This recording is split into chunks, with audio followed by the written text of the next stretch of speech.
can even leave it into a lifestyle situation. Walking into a public place, the first thing that men and women notice on a physique is typically shoulders.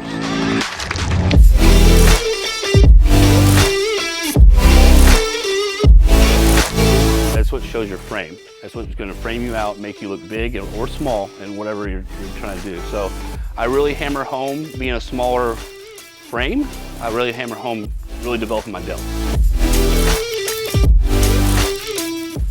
Yeah, my picture was in there for a while. Building up to Olympia, always a lot of excitement. Amateur Olympia, I need to clarify that. I'm not a pro at any level. But I feel like the build up to going to Amateur Olympia is really, really good. I mean, like I said before, it's a prestigious stage, so you get excited. The workouts, the food, everything, it all makes sense. And then when you go on stage, and no excuses, I kind of messed up my carb up and my water manipulation a little bit, so I didn't look my best. But I still think it's a good overall turnout for me. But the presentation itself was kind of robbed in a way, because as a men's physique competitor, you get the least amount of stage time to do any of your routines, your presentation, so you do all this hard work. Mine was a 14-week prep, typically 16 to 20. And to put 14 weeks of hard work into what's supposed to be a 10-minute little routine of presentation of yourself and your best attributes, and they actually cut it down to like 5 or 8 seconds, it's like a slap in the face a little bit. But you can't, every show is different. Every promoter does it different. Every judge does it differently. So you can't judge it off that one experience. But I feel like if I go to Classic, you get 45 to 60 seconds to really present your best attributes and all that hard work, you get to leave it on the stage. So I think at least I'll start training for Classic and see how it goes. And if I feel like I have a dense enough back and big enough legs, push through that.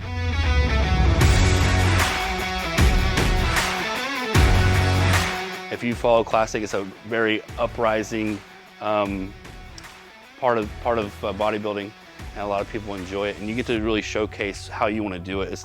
The mandatory poses are still very tailored to you and how you want to look, not how the judges want to see you as an open bodybuilder. Very, very strict and rigid look. So.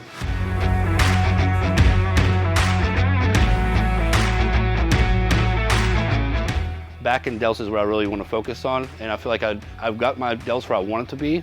Never settle, but I feel like they're in a really good spot right now. So when I train delts, it's a lot of volume, trying to get a lot of hypertrophy in that movements, and the movements itself, very, very low rest times, and getting a lot of blood into that muscle.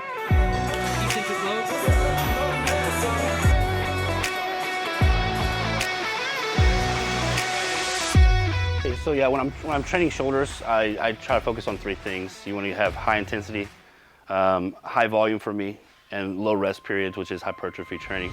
So when you're doing high intensity, it's really just making sure you're getting every little bit out of your body that you can. Intensity means like you're really feeling it. That mind and muscle connection is there. You're ready to rock and roll. Like you're feeling the burn and you're pushing past your limitations.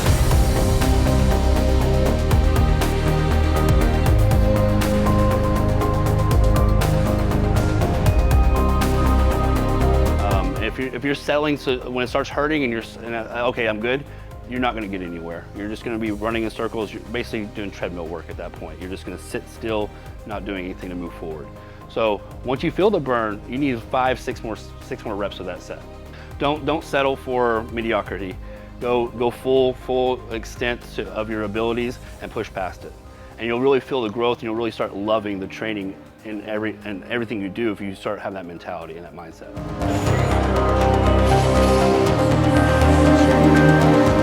Part 2 is volume. Volume is very important to me when it comes to isolated movements. You want to make sure the blood is in there. You want to make sure the muscle is staying warm, because every time you cool down, there's different methods of madness there. Cool downs and stuff like that. If you're powerlifting, you want to take a break so you can get your strength up. But if you're bodybuilding and you're sculpting a muscle, you want to keep that blood warm and in the muscle as long as possible.